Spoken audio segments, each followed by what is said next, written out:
السلام علیکم viewers, journey of novels کے پلیٹ فارم پہ میں آپ کو خوش آمدید کہتا ہوں۔ آج ہم فیصلہ ناول کی آخری قسط پڑھیں گے، تو بنا وقت ضائع کیے شروع کرتے ہیں قسط۔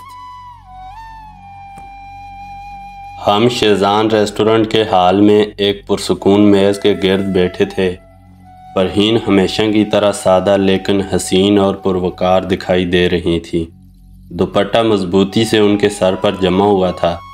سب سے پہلے تو میں نے فرحین کو یہ بتایا کہ کتابوں سے اٹھنے والے سوالات کے بارے میں نے جو بات کہی تھی وہ غلط تھی۔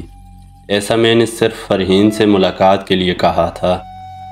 فرحین کے ماتھے پر ناگواری کی شکن نظر آئی، مگر میرے اندازے کے مطابق وہ اس بات پر خوش بھی تھی کہ میں نے اپنے جھوٹ کو طول نہیں دیا۔ میں نے کہا، فرحین صاحبہ، سب سے پہلی بات تو آپ کو یہ سننا پڑے گی کہ میں آپ کو پسند کرتا ہوں، اور آپ کا رویہ آئندہ چاہے کچھ بھی ہو، میرا رویہ تبدیل نہیں ہوگا۔ کیا آپ سن رہی ہیں؟ فرحین میز کی سطح کو دیکھ رہی تھیں۔ انہوں نے اثبات میں سر ہلایا۔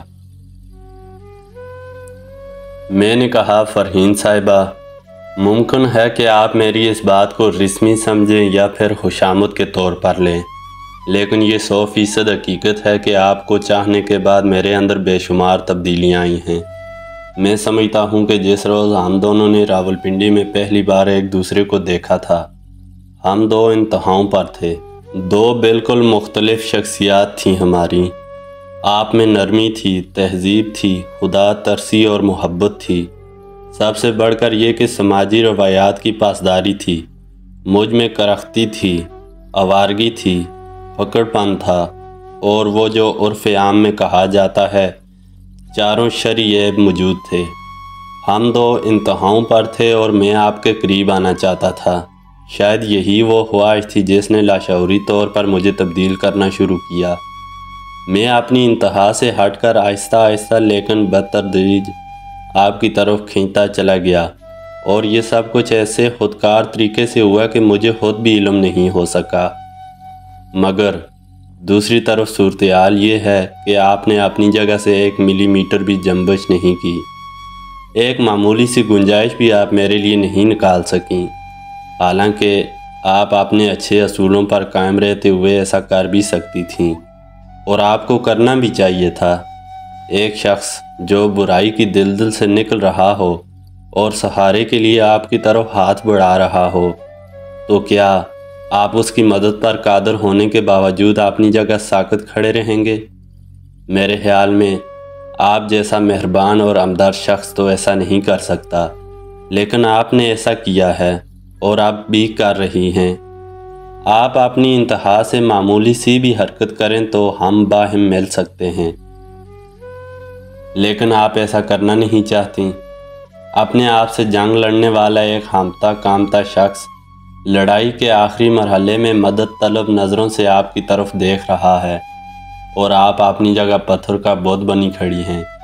یوں لگتا ہے کہ اب آپ اسے واپس دلدل میں دھکیلنے کا ارادہ رکھتی ہیں۔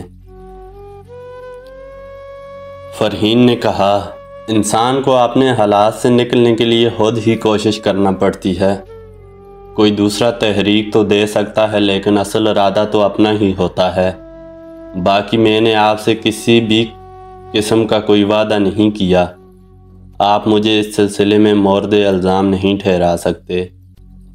وعدہ زبان سے کرنا ضروری نہیں ہوتا، میں نے بے باک لہجے میں کہا، اور اس لحاظ سے دیکھا جائے تو آپ نے وعدے کیے ہیں۔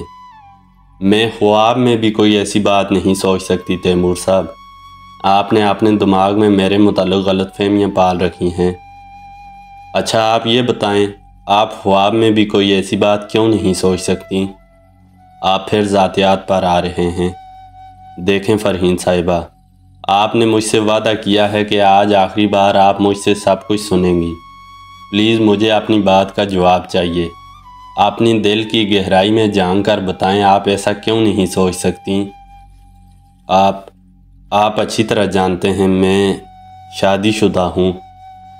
شادی کا لفظی مطلب سمجھتی ہیں آپ؟ میں نے ان کی آنکھوں میں جھانکتے ہوئے کہا، آپ مجھے بتائیں، پچھلے 8 سالوں میں اس ناطے سے کتنی خوشی ملی ہے آپ کو؟ کتنی مسرتیں سمیٹی ہیں آپ نے۔ یہ میرا ذاتی معاملہ ہے، لیکن میرے بھی کچھ ذاتی معاملات ہیں اور میں ان پر بات کر سکتا ہوں۔ میرے معاملے سے آپ کے معاملے کا کوئی تعلق نہیں ہے فرحین، اور اس کا ثبوت یہ ہے کہ آپ اس وقت میرے سامنے بیٹھی ہیں۔ ہو سکتا ہے کہ آج کی ملاقات ہماری آخری ملاقات ثابت ہو، لہٰذا آج میں آپ کو ناراض کرنے کا خطرہ بھی مول لے لوں گا۔ گستاخی معاف، جسے آپ شادی کہہ رہی ہیں وہ ایک ایسی زنجیر ہے جس کا ایک سرا آپ کے پاؤں میں ہے لیکن دوسرا سرا کسی کے ہاتھ میں نہیں۔ آپ اس دوسرے سرے کو خود ہی مختلف چیزوں کے ساتھ باندھتی پھر رہی ہیں، کبھی سسر کے ساتھ، کبھی ساس کے ساتھ، کبھی نندوں اور دیوروں کے ساتھ۔ وہ لوگ جانتے ہیں کہ آپ حماقت کر رہی ہیں، لیکن وہ آپ کو منع کیوں کریں گے؟ اس میں ان کا فائدہ ہی فائدہ ہے۔ آپ ان کے بچوں کو پڑھا دیتی ہیں، ان کا کچن سنبھال لیتی ہیں، ان کی مٹھی چاپی کر دیتی ہیں۔ اپنے ذم میں آپ بڑا تیر چلا رہی ہیں، مگر آپ کچھ نہیں کر رہی، صرف ضائع کر رہی ہیں خود کو۔ جو کچھ آپ اس گھر میں کر رہی ہیں وہ 1500 روپے ماہوار لینے والی ایک آیا بھی بخوبی کر سکتی ہے۔ بچے کے لیے ٹیوٹر بھی 1000-2000 میں مل جاتا ہے۔ آپ اس زنجیر کو کیوں جگہ جگہ باندھتی پھر رہی ہیں؟ کیوں اسے اتار کر پھینک نہیں دیتی؟ آپ کا مذہب، آپ کے حالات، آپ کے اپنے لوگ سب اس کو اتار پھینکنے کے حق میں ہیں۔ فرحین کا چہرہ لال ببوکا ہو رہا تھا۔ انہوں نے کہا، مسٹر تیمور، برداشت کی ایک حد ہوتی ہے۔ آج میں یہ حد دیکھ لینا چاہتا ہوں۔ میں نے بلا توقف کہا، آپ کے شوہر نے کئی برس سے آپ کی صورت نہیں دیکھی۔ وہ صاف الفاظ میں کہہ چکا ہے کہ وہ آپ کو ڈیورس کرنا چاہتا ہے۔ میری معلومات کے مطابق پچھلے 8 برس میں اس نے کوئی ایک اشارہ ایسا نہیں دیا جس سے آپ کو یہ خوش فہمی ہو سکے کہ وہ آپ کو دوبارہ بسا لے گا۔ پھر آپ اپنا حق کیوں استعمال نہیں کرتی ہیں؟ کیوں اس شخص کی زندگی سے نہیں نکل جاتی جس نے آپ کو اپنی زندگی سے مکھن کے بال کی طرح نکال پھینکا ہے؟ مسٹر تیمور، آپ مجھے کہنے دیجئے۔ میں نے تیزی سے ان کی بات کاٹی۔ لیجئے، آج میں آپ کو بتاتا ہوں کہ آپ کیوں اس گھر کی دہلیز پر پڑی ہوئی ہیں۔ آپ نے بہت نفسیات اور عمرانیات پڑھی ہے، فارغ بیٹھ کر بڑا غور کیا ہے زندگی کے فلسفوں پر، لیکن تھوڑا بہت میں بھی جانتا ہوں۔ میں آپ کو بتاتا ہوں کہ آپ اور آپ جیسی ہزاروں لاکھوں دوسری پا بے زنجیر خواتین کا اصل مسئلہ کیا ہوتا ہے۔ آپ کا بنیادی مسئلہ یہ ہے کہ آپ کم حوصلہ اور سہل پسند ہیں، اور ان کمزوریوں کے سبب آپ خود انحصاری سے دور ہیں۔ چونکہ آپ خود انحصار نہیں ہیں، اس لیے معاشرہ ایک خوف بن کر آپ کے حواس پر مسلط ہو چکا ہے۔ آپ ایک معمولی سا قدم اٹھانے سے پہلے بھی خوفزدہ نظروں سے معاشرے کی طرف دیکھنا ضروری خیال کرتی ہیں۔ آپ نے اعلیٰ تعلیم حاصل کی ہے، ڈگریاں لی ہیں، لیکن بے عملی اور سہل پسندی کا گونا آپ کی صلاحیتوں کو چاٹ گیا ہے۔ معاف کیجیے گا، میرے لفظ بڑے سخت ہیں، لیکن میں یہ کہنے پر مجبور ہوں کہ آپ کے پاؤں میں جو زنجیر ہے، اس کا لوہا آپ کی آرام طلبی اور کم ہمتی کے کیمیائی عمل سے وجود میں آیا ہے۔ اپنی نندوں کو ہوم ورک کرا لینے، ہانڈی میں ڈوئی پھیر لینے اور کسی وقت چند روٹیاں اتار لینے کو آپ نے اپنا مصرف سمجھ لیا ہے، حالانکہ آپ کا مصرف یہ نہیں ہے، اور اپنے مصرف اور مقصد کو نہ پہچاننے کی سزا یہ ہے کہ حالات نے آپ کی آنکھوں میں ایک خوفزدہ ہرنی کی پتلیاں فٹ کر دی ہیں، اور آپ مظلوم ہونے کے باوجود مجرم کی طرح بدکتی پھرتی ہیں۔ مسٹر تیمور، فرحین کا سراپا کانپ رہا تھا۔ مجھے لگا کہ وہ فرط غضب سے مجھ پر برس پڑیں گی، لیکن پھر انہوں نے بمشکل خود پر قابو پایا اور چند گہرے سانس لے کر بولی، تیمور صاحب، شاید آپ کہنا چاہ رہے ہیں کہ چار دیواری کے اندر رہ کر گھر سنبھالنا اور دیگر گھریلو ذمہ داریاں پوری کرنا کوئی معنی نہیں رکھتا۔ بالکل معنی رکھتا ہے، لیکن ہر فرد کو اپنی خودداد قابلیت کے مطابق کام کرنا چاہیے۔ اور آپ نہیں کر رہی ہیں، اور میرا خیال ہے کہ اب آپ کر بھی نہیں سکتی۔ آپ نے چاروں طرف آسانیوں کی دیواریں کھڑی کر لی ہیں اور اس قفس کو ہی زندگی سمجھ لیا ہے۔ اب آپ اڑنے کی کوشش بھی کریں گی تو نہیں اڑ سکیں گی، زمین پر ہی پڑی پھڑپھڑاتی رہ جائیں گی۔ میرا لہجہ تلخ سے تلخ ہو رہا تھا۔ میں نے اس تلخی پر قابو پانے کی کوشش بھی نہیں کی۔ میں چاہتا تھا کہ آج جو کچھ بھی میرے دل میں ہے سچے کھرے انداز میں فرحین کے کانوں تک پہنچ جائے۔ آپ یہ باتیں اس لیے کہہ رہے ہیں کہ آپ مرد ہیں۔ آپ کو کیا معلوم کہ جب ایک عورت گھر کی چار دیواری سے نکلتی ہے تو اسے کن مسائل کا سامنا کرنا پڑتا ہے، یہ معاشرہ اسے کس آزمائش سے دوچار کرتا ہے۔ اور یہ وہی عقل کا اندھا معاشرہ ہے نا جس کی ناراضگی کے خوف سے بے شمار مشرقی عورتیں ساری زندگی زانی شرابی شوہر کے پاؤں کی جوتی بنی رہتی ہیں، اس کے مخدوش مستقبل والے بچے پیدا کرنا قبول کر لیتی ہیں، مگر اس سے علیحدگی کے بارے میں سوچتی بھی نہیں، یا اس ظالم معاشرے کو ناقابل قبول کہیں یا اس سے خوف نہ کھائیں۔ آپ ٹھیک کہتی ہیں کہ چار دیواری سے باہر عورت کے لیے مسئلے ہیں، مگر باہمت اور باحیا عورت کے لیے کوئی مسئلہ نہیں، وہ اپنی دنیا آپ پیدا کرتی ہے۔ میں نہیں سمجھتی تھی کہ آپ اس قدر سطحی انداز میں سوچتے ہیں۔ آپ کے سوچنے کا جو غیر سطحی انداز ہے اسے بھی میں اچھی طرح جانتا ہوں۔ فرحین صاحبہ، آپ اپنے ذہن میں قربانیاں دیتی ہیں، جسے میں نے سہل پسندی کہا ہے، اسے آپ اثار قرار دیں گی اور کہیں گی کہ ایک گھر کو بنانے کے لیے آپ نے اپنی صلاحیتوں کو طاق پر رکھا ہے۔ اس طرح کا دوسرا اثار آپ اپنے شوہر کے لیے کر رہی ہیں اور اس کے حق میں بیٹھی ہوئی ہیں، بلکہ لمبی تان کر سوئی ہوئی ہیں۔ اسی طرح کی 101 قربانیاں آپ نے تمغوں کی طرح سینے پر سجا رکھی ہیں، اور ان میں سے ایک قربانی وہ دم توڑتا تعلق بھی ہے جو میرے اور آپ کے درمیان موجود ہے۔ کون سا تعلق؟ کیسا تعلق؟ انجان مت بنیے آپ، میں نے بدستور تیز لہجے میں کہا۔ آپ پوری طرح آگاہ ہیں۔ اب پچھلے کچھ عرصے سے آپ نے اس معصوم تعلق کو بھی قربان گاہ پر لٹایا ہوا ہے اور کن چھری سے اسے ذبح کرنے کی کوشش کر رہی ہیں۔ ظاہر ہے کہ اس بیچارے نے ذبح ہی ہونا ہے۔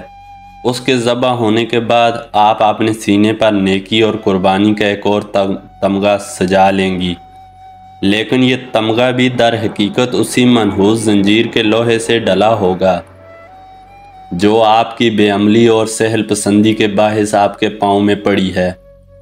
آپ اپنے حواس میں نہیں ہیں مسٹر تیمور۔ فرحین غرائیں، میں جا رہی ہوں اور آئندہ آپ کی صورت دیکھنا نہیں چاہوں گی۔ وہ ایک جھٹکے سے اٹھ کھڑی ہوئیں۔ میں نے بے خوفی سے ان کا ہاتھ تھام لیا۔ آپ نہیں جا سکتی، آپ کو میری پوری بات سننا ہوگی۔ بیٹھ جائیے، میں نے گمبھیر لہجے میں کہا۔ ان کے چہرے پر زلزلے کی سی کیفیت نظر آئی۔ ہاتھ بدستور میرے ہاتھ میں تھا۔ شدید تذبذب میں انہوں نے دائیں بائیں دیکھا اور دم سے بیٹھ گئیں۔ "It is too much mister Taimur", انہوں نے غضبناک سرگوشی کی۔ "میرا ہاتھ چھوڑیے ورنہ میں بلند آواز میں بولوں گی"۔ میں نے بڑے اطمینان سے کہا، "آپ کچھ نہیں کر سکتی مسز فرحین، کیونکہ یہاں بھی آپ کی سہل پسندی اور کم ہمتی آڑے آئے گی۔ ویسے میں آپ کا ہاتھ چھوڑ دیتا ہوں، لیکن آپ کو میری بات پوری سن کر جانا ہوگا"۔ میں نے ہاتھ چھوڑ دیا۔ انہوں نے شعلہ بار نظروں سے مجھے دیکھا اور اوڑھنی کو مضبوطی سے سر پر جما لیا۔ میں نے کہا، "مسز فرحین، آپ نے مجھے بہت سے مشورے دیے تھے، آج میں بھی آپ کو ایک مخلصانہ مشورہ دیتا ہوں۔ آپ اپنے آپ کو ٹٹولیے، اور کچھ نہیں تو اپنے مذہب ہی کے حوالے سے دیکھیے۔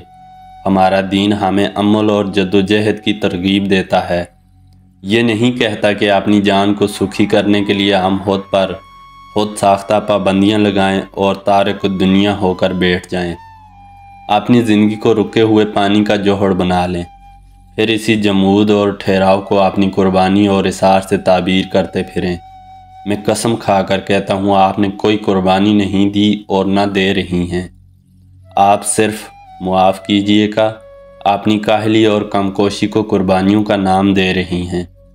فطرت کے بہتے گنگناتے شفاف پانی جیسے دہارے کو جوہر میں بدل کر زندگی کی ناقدری کر رہی ہیں اور کفران نعمت کی مرتکب ہو رہی ہیں۔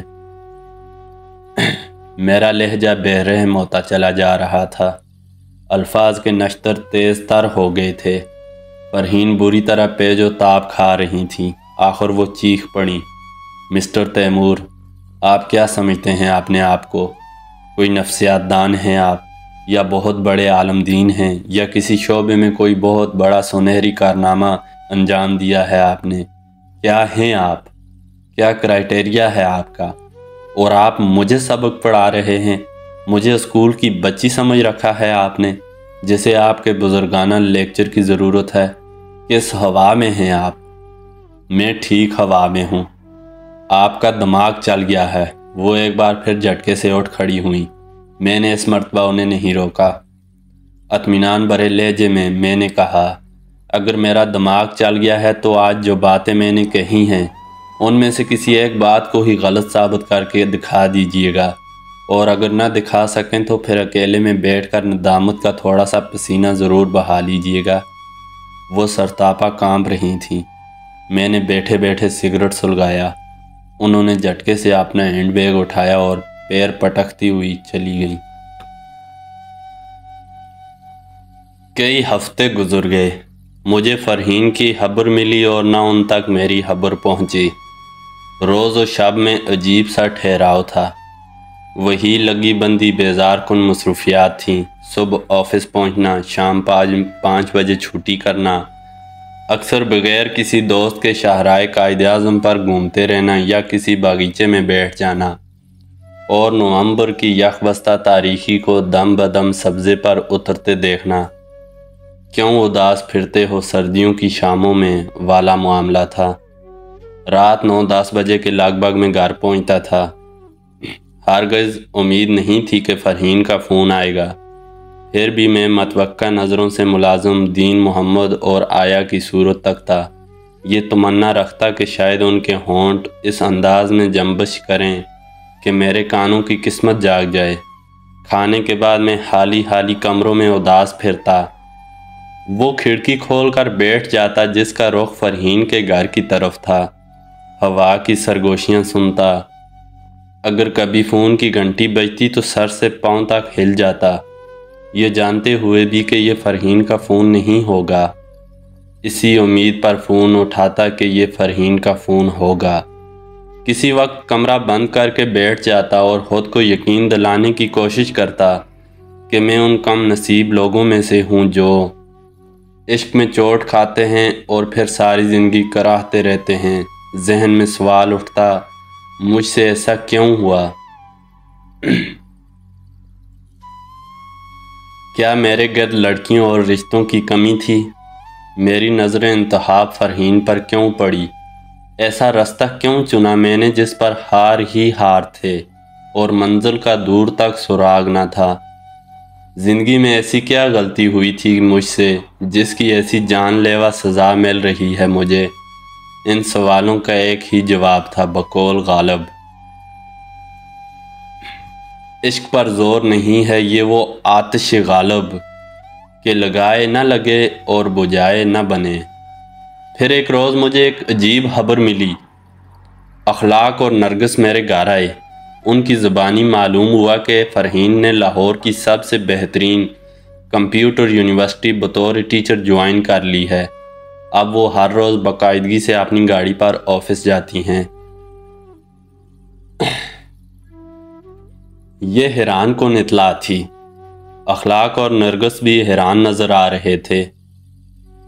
میں بھی حیران تھا، لیکن میری حیرانی کے پیچھے خوشی کی ایک بلند و بالا لہر بھی تھی۔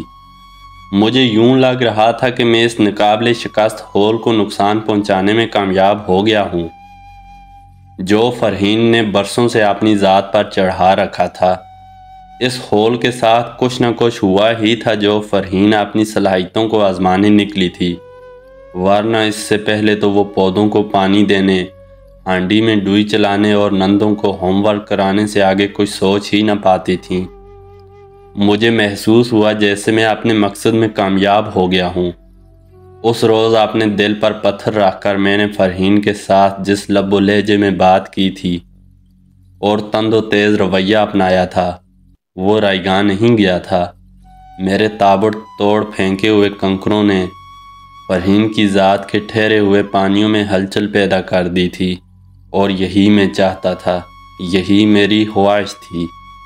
میرے دل کے کوہ ندا سے ایک آواز گونج بن کر ابھری، کچھ ہونے والا ہے، کچھ ایسا ہونے والا ہے جو گرد و بیش کے ہر منظر کو بدل ڈالے گا، مگر یہ کیا ہوگا، کب اور کیسے ہوگا، اس کا کچھ علم نہیں تھا۔ پھر 5-6 ہفتے بعد مجھے اخلاق ہی کی زبانی پتہ چلا کہ بطور ٹیچر فرحین کی ترقی ہو گئی ہے اور انہیں ادارے کی طرف سے رہائش کی سہولت بھی ملی ہے۔ فرحین کے والدین گجرات میں اپنے سب سے چھوٹے بیٹے کے پاس مقیم تھے۔ فرحین نے اپنے بھائی اور والدین کو لاہور بلا لیا تھا۔ ادارے کی طرف سے جو رہائش گاہ فرحین کو ملی تھی وہ لوگ اس میں رہنے لگے تھے، تاہم فرحین اپنے سسرال میں ہی قیام پذیر تھیں۔ 3-4 ماہ مزید گزر گئے۔ میں فرحین کی طرف سے کسی رابطے کا منتظر رہا، حالانکہ میں یہ بھی جانتا تھا کہ وہ اب رابطہ نہیں کریں گی۔ انا کی غیر مرئی لیکن بڑی مضبوط دیوار ہمارے درمیان حائل ہو چکی تھی۔ اس دیوار کو توڑنا ہم دونوں کے لیے مشکل تھا، اور میرے خیال میں فرحین کے لیے زیادہ مشکل تھا، لیکن محبت تو کسی مشکل کو نہیں مانتی، اور دل کے اپنے ہی موسم ہوتے ہیں۔ ان موسموں میں انتظار کا موسم سب سے پائیدار اور طویل ہوتا ہے۔ میرے دل میں بھی یہ موسم اپنے جوبن پر تھا۔ ہر صبح امید بنتی اور ہر شام آس ٹوٹ جاتی تھی۔ بے چین راتوں میں پہروں فون سیٹ کو گھورتا رہتا یا باغیچے میں ٹہلتا رہتا۔ ایک بار پھر موسم گرما شروع ہو چکا تھا۔ میں اپنے دل کی بیکلی کو لے کر انہی محبوب وادیوں میں چلا گیا جنہوں نے ہمیشہ مجھے گلے لگایا تھا، میرے پیارے شمالی علاقہ جات، جن کے کوہ دامن میں میری تنہائی ہواؤں میں تحلیل ہو جاتی تھی۔ وہ خوبصورت نظارے میرے ہمراز تھے۔ ہم خاموشی کی زبان میں ایک دوسرے سے باتیں کرتے تھے، ایک دوسرے کے دکھ بانٹتے تھے، اور اس مرتبہ تو ان نظاروں میں میرے لیے غیر معمولی کشش موجود تھی۔ یہی حسین نشیب و فراز تھے جہاں میرے دل کے اندر سچی محبت کی کلی کھلی تھی، اور پھر خوشبوؤں اور رنگوں کا ایک جہاں آباد ہوا تھا۔ یہیں پر ناران سے جھیل سیف الملوک کی طرف جاتے ہوئے ایک خطرناک موڑ پر فرحین کی آنکھوں سے میری آنکھیں ملی تھیں، اور ان لمحوں میں ہم دونوں ابن آدم اور بنت ہوا کے سوا اور کچھ نہیں رہے تھے، اور کائنات ہمارے لیے پھر سے تخلیق ہوئی تھی۔ میں ناران کی وادی میں گھومتا رہا اور ہر قدم پر اپنی یادوں کو تازہ کرتا رہا، اس وقت کو آواز دیتا رہا جو 1 سال پہلے اس گلیشیئر پر شوق کہے بکھیرتا ہوا اور تیزی سے پھسلتا ہوا دیودار کے جنگل میں گم ہو گیا تھا۔ ایک روز ناران میں دریائے کنہار کے کنارے گھومتے گھومتے اچانک میری نگاہ ساخت ہو کر رہ گئی۔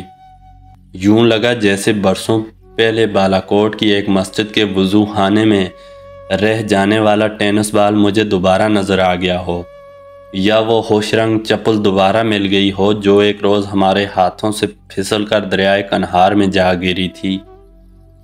میں نے خود سے چند میٹر کے فاصلے پر 3-4 لڑکیوں کو دیکھا تھا، اور ان میں سے ایک فوزیہ تھی، وہی فوزیہ جو 1 سال پہلے ہمارے گروپ میں شامل تھی اور ان وادیوں میں ہماری ہم سفر تھی۔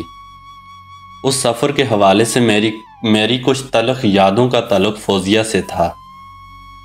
شوگران کی وہ خوبصورت مگر تکلیف دہ رات مجھے بھولی نہیں تھی جب فوزیہ سے غنڈہ گروپ کے لڑکوں نے دست درازی کی تھی، اور اس دست درازی کا الزام کھٹاک سے مجھ پر لگا دیا گیا تھا۔ وہ ایک یادگار بے عزتی تھی جو میں نے فرحین اور اخلاق کی وجہ سے نہ جانے کیسے برداشت کر لی تھی، تاہم اس زخم کے نشان ابھی تک دل پر موجود تھے۔ یہی وجہ تھی کہ فوزیہ کو دیکھنے کے باوجود میں نے انجان ہی نظر آنے کی کوشش کی۔ وہ لڑکیوں کے گروپ سے علیحدہ ہو کر تیزی سے میری طرف چلی آئی۔ السلام علیکم بھائی جان، اس نے غیر متوقع طور پر بڑی اپنائیت سے کہا۔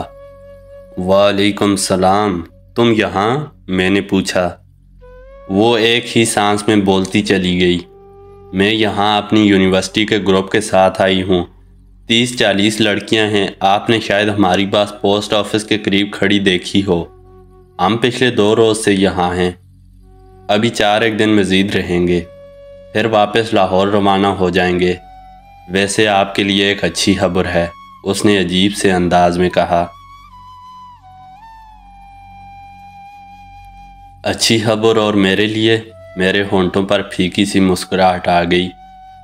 کیوں، آپ کے لیے کوئی اچھی خبر کیوں نہیں ہو سکتی؟ اچھا، کیا خبر ہے؟ ایسے نہیں بتاؤں گی بھائی جان۔ ویسے آپ کہاں ٹھہرے ہوئے ہیں؟ میں نے ہوٹل کا نام بتایا۔ وہ چہک کر بولی، ہم بھی تو آپ سے زیادہ دور نہیں ہیں۔ چڑھائی کے بعد پہلے موڑ پر وہ نیا 2 منزلہ ہوٹل۔ بہت اچھی بات ہے، لیکن آپ اکیلے ہی ٹھہرے ہوئے ہیں؟ اس نے بات کاٹی۔ میں نے اس بات میں جواب دیا۔ وہ بولی، ٹھیک ہے بھائی جان، میں آج شام آؤں گی آپ کی طرف۔ کمرہ نمبر کیا ہے آپ کا؟ میں نے کمرہ نمبر بتایا۔ اس نے اپنی کلائی کی گھڑی دیکھی، پھر ساتھی لڑکیوں کی طرف اشارہ کرتے ہوئے بولی، اس وقت یہ چڑیلے ساتھ ہیں، میں شام کو 6:15 بجے آؤں گی آپ کی طرف۔ آپ ہوٹل میں ہی ہوں گے نا؟ میں نے پھر اس بات میں جواب دیا۔ اس نے بڑی اپنائیت سے خدا حافظ کہا اور چلی گئی۔ وہ کافی بدلی نظر آتی تھی، پہلے سے کچھ اسمارٹ بھی ہو گئی تھی۔ شام ٹھیک 6 بجے فوزیہ میرے ہوٹل پہنچ گئی۔ ہم نے کمرے کے سامنے برآمدے میں کرسیاں ڈال لیں۔ سامنے سبزہ زار تھا اور اس سے آگے دور ایک گلیشیئر ڈوبتے سورج کی روشنی میں چمک رہا تھا۔ ناران کے جنریٹر آن ہو چکے تھے اور جگہ جگہ برقی کمکمے روشنی بکھیرنے لگے تھے۔ بڑا دل فریب منظر تھا۔ فوزیہ میرے سامنے بیٹھی تھی۔ وہ اب قدرے سنجیدہ نظر آ رہی تھی۔ آنکھوں میں سوچ کی پرچھائیاں تھیں اور چہرے پر شرمندگی سی جھلک رہی تھی۔ اس نے گمبھیر لہجے میں کہا، بھائی جان، سب سے پہلے تو میں اس واقعے پر آپ سے معافی مانگنا چاہتی ہوں جو 1 سال پہلے شوگران میں پیش آیا تھا۔ یقین کریں، جو کچھ میرے منہ سے نکلا اس میں میری کسی بدنیتی کا دخل نہیں تھا۔ میں اتنی حواس باختہ اور خوفزدہ تھی کہ جو کچھ ذہن میں آیا میں نے بول دیا۔ بعد میں اپنی حماقت پر کتنا پچھتائی ہوں اور کتنا روئی ہوں میں بیان نہیں کر سکتی۔ آپ نے پلیز فوزی، آپ گزری باتوں کو رہنے دو، میں وہ سب کچھ بھول چکا ہوں۔ اب کوئی شکایت نہیں ہے میرے دل میں، پلیز تم بھی بھول جاؤ۔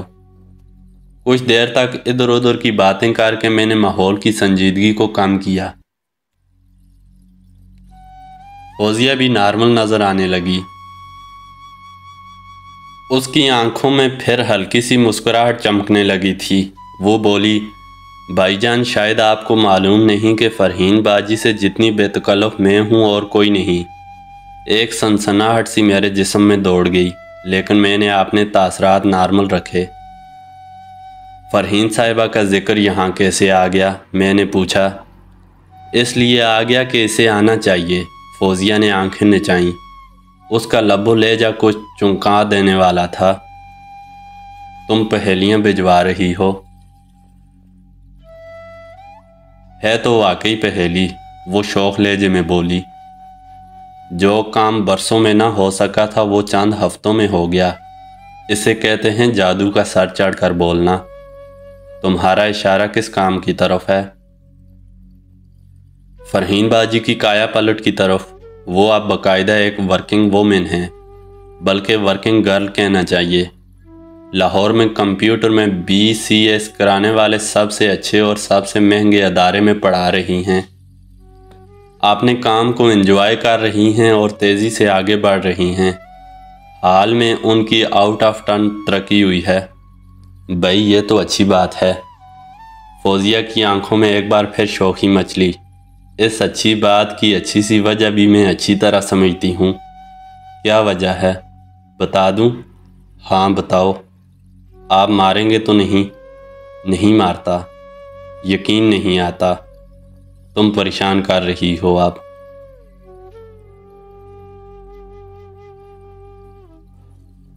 وہ میری آنکھوں میں جھانکتے ہوئے بولی، اس کی وجہ صرف آپ ہیں بھائی جان، اور یہ بات میں اتنی اچھی طرح جانتی ہوں کہ آپ کے انکار سے بھی کوئی فرق نہیں پڑے گا۔ یہ آپ ہی ہیں جس کے اکسانے پر فرحین باجی میں یہ تبدیلی واقع ہوئی ہے۔ بلکہ سچی بات تو یہ ہے کہ ایک طرح سے فرحین باجی نے آپ کے کہے کو غلط ثابت کرنے کے لیے ہی یہ سب کچھ شروع کیا تھا۔ آپ میں اور ان کے درمیان چند ماہ پہلے شیزان ریسٹورنٹ میں جو باتیں ہوئی تھیں، انہوں نے باجی کو غم و غصے سے بھر دیا تھا۔ وہ دن رات پریشان و بیقرار رہی تھیں۔ اس کے بعد انہوں نے تایا جان سے مشورہ کیا تھا اور چند دن بعد سروس جوائن کر لی تھی۔ میں نے مسکراتے ہوئے کہا، مجھے نہیں معلوم تھا کہ میری عام سی باتوں کا وہ ایسا منہ توڑ جواب دیں گی۔ اب آپ نے خود ہی درست لفظ استعمال کر دیا بھائی جان۔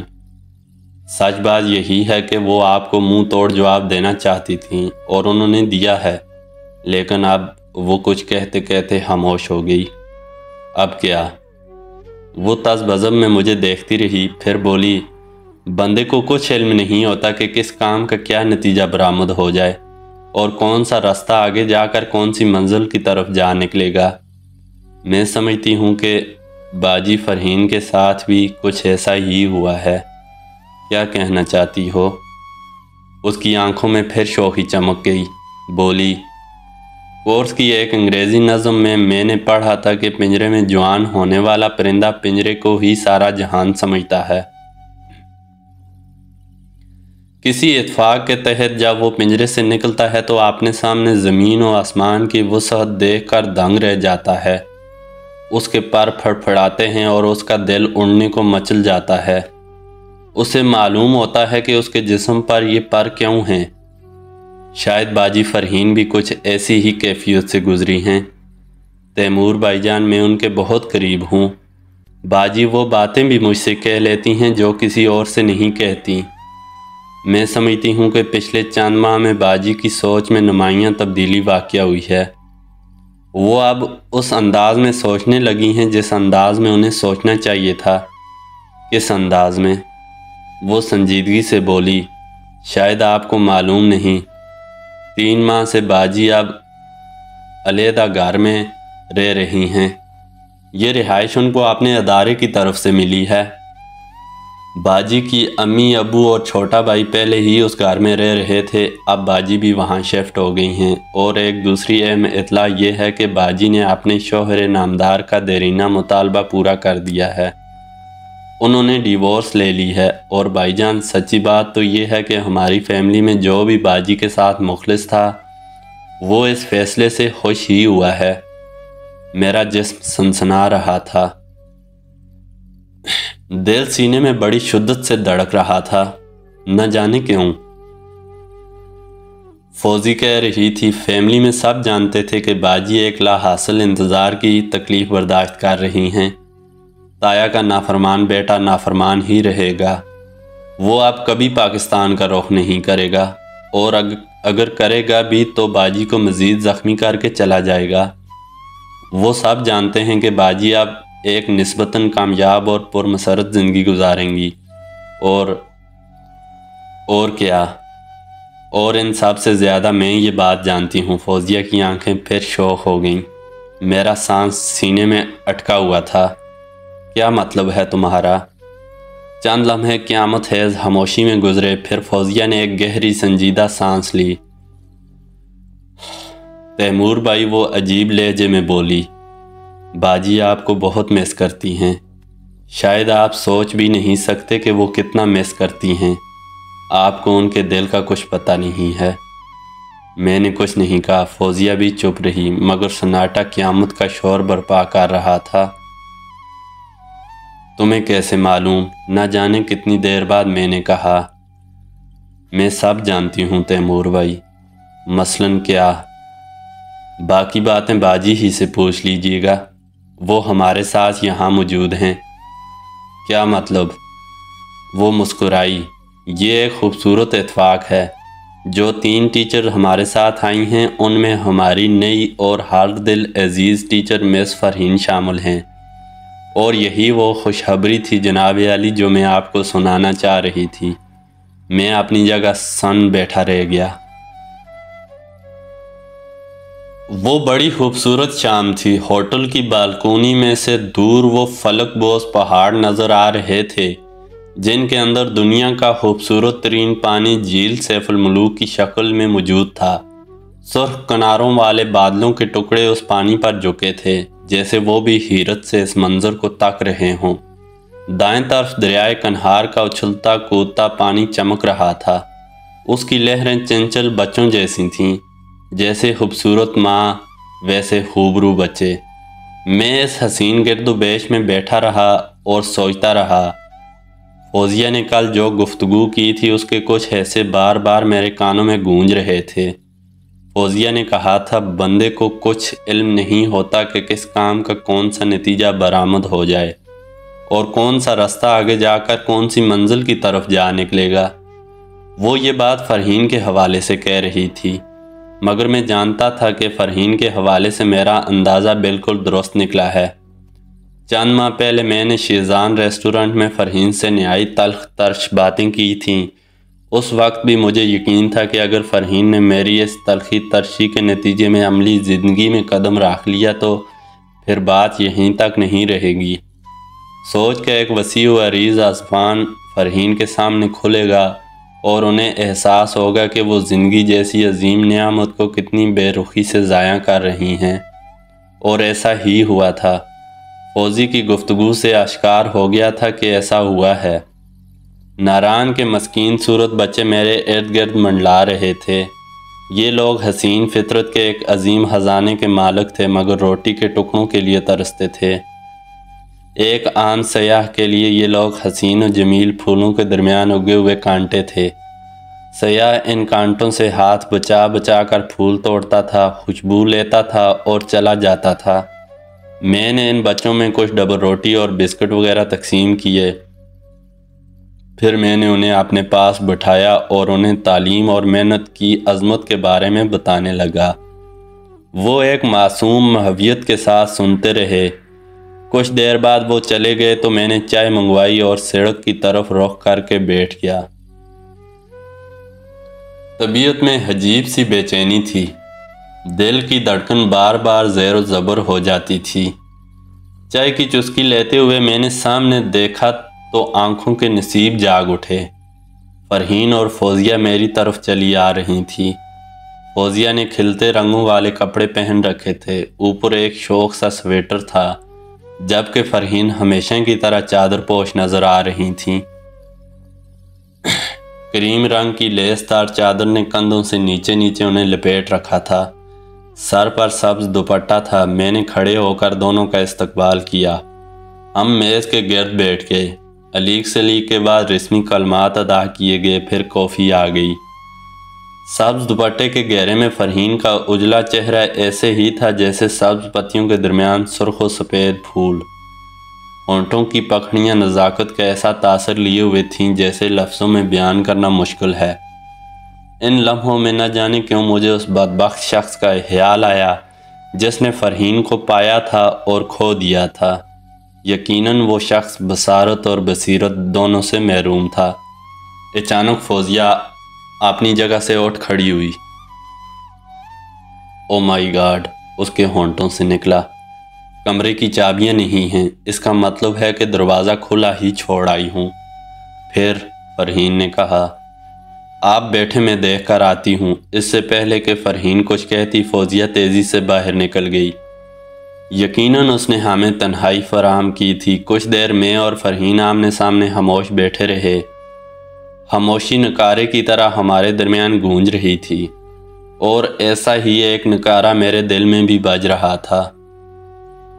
وہ چند دن پہلے جو الہام سا ہوا تھا کہ زندگی میں کچھ خوبصورت ہونے والا ہے، درست ثابت ہو رہا تھا۔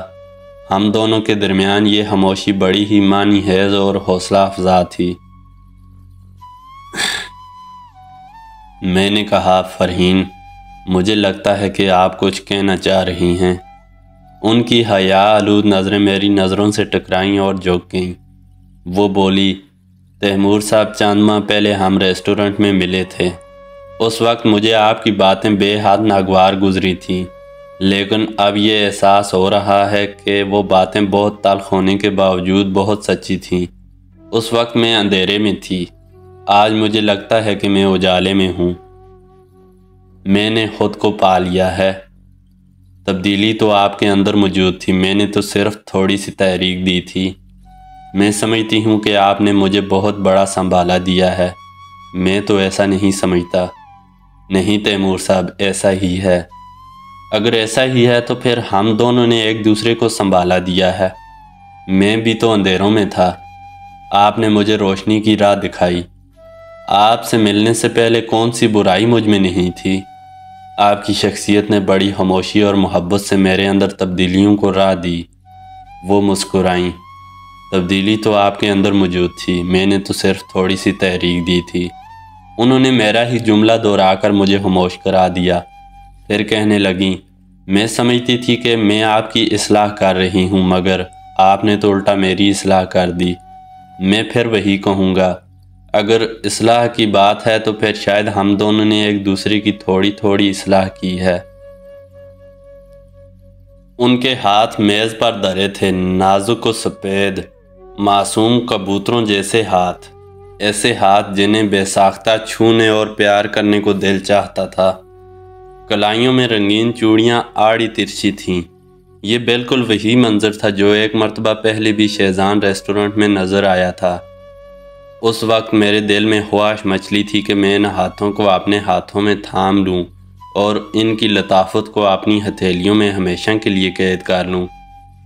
آج بھی مجھے ایسی ہی خواہش کا سامنا تھا، لیکن آج میں نے اپنی خواہش کو دبایا نہیں۔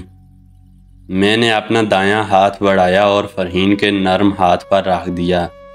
یوں لگا جیسے میں نے زندگی کو چھو لیا ہے اور میرے زندہ ہونے کے ساتھ ہی پوری کائنات زندہ ہو کر گردش میں آ گئی ہے۔ فرحین کے ہاتھ میں کپ کپی سی نمودار ہوئی۔ انہوں نے میرے ہاتھ کے نیچے سے اپنا ہاتھ نکالنے کی کمزور سی کوشش کی۔ میں نے عجیب جذباتی لہجے میں کہا، پلیز فرحین، اسے میرے ہاتھ میں رہنے دو۔ ان کے ہاتھ کا لرزیدہ تناؤ ایک دم ختم ہو گیا۔ یہ تبدیلی ایک جاں افرین خود سپردگی کی علامت تھی۔ فرحین کی آنکھوں پر گنہری پلکوں کا سایہ تھا۔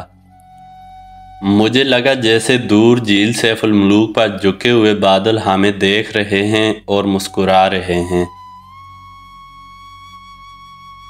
میری اور فرحین کی شادی کو 6 برس گزر چکے ہیں۔ ہماری شادی لاہور ہی میں ہوئی تھی۔ اس شادی کو بخیر و خوبی منعقد کرانے میں میرے پیارے دوست اخلاق اور ندیم نے بھرپور حصہ لیا۔ اس کے علاوہ فوزیہ کے کردار کو بھی نظر انداز نہیں کیا جا سکتا۔ فوزیہ کے ذہن میں لاشعوری طور پر یہ ندامت موجود تھی کہ ٹور کے دوران میں شوگران میں اس کی وجہ سے میرے لیے رسوائی اور ذہنی اذیت کا سامان ہوا تھا۔ اس دکھ کا مداوع کرنے کے لیے اس نے میری شادی کے راستے میں موجود چھوٹی چھوٹی کئی رکاوٹوں کو ملیہ میٹ کیا، اور اس کام میں میرے یار غار اخلاق نے بھی قرار واقعی ساتھ دیا۔ چھوٹے بڑے تایا سمیت ہماری فیملی میں سے کئی گھرانوں نے اس شادی میں شرکت نہیں کی، لیکن مجھے اس کی پرواہ نہیں تھی، نہ ہی اب تک کوئی پچھتاوا ہے۔ میری والدہ کا ذرا صوفیانہ رنگ میں کہا گیا ایک شہر تھا۔ یہ شعر والدہ اور والد کو مشترکہ طور پر پسند تھا۔